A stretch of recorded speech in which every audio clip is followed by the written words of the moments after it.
வறட்சி நிமித்தமாய் வருகிற அநேக சோர்வுகள் உன் வாழ்க்கையை தாக்கி கொண்டே இருக்கலாம். ஆனா ஆண்டவர் சொல்றது என்ன தெரியுங்களா? ஆண்டவர் தேடி வரும்போது இலையை மாத்திரம் பார்க்க விரும்பல, கனிகளையும் பார்க்க விரும்புகிறேன் என்று கர்த்தர் சொல்லுகிறார்.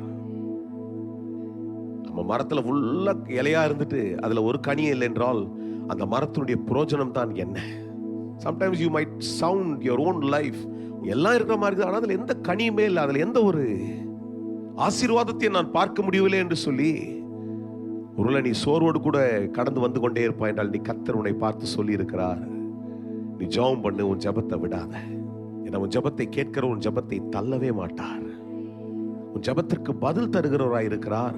ஏன்னா நம்முடைய ஆண்டவருக்கு ஒரு நல்ல பேர் இருக்கிறது, அவர் ஜெபத்தை தள்ளாமலும் நீ கேட்கிறவருடைய ஜெபத்திற்கு பதில் தருகிறவராய் இருக்கிறார். அதனால நீ கேட்கறத நிறுத்தாம கேட்டுக்கொண்டே இரு.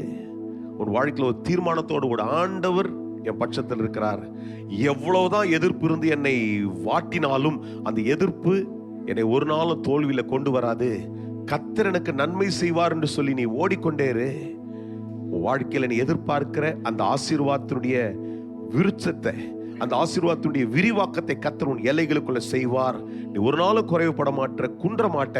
உன் வாழ்க்கையில உன் எல்லைகளுக்குள்ள பெரிய ஆசீர்வாதத்தை பார்க்கிற நாட்களா உன் நாட்கள் மாறும் என்று கர்த்தர் சொல்லிக் கொண்டே இருக்கிறார்.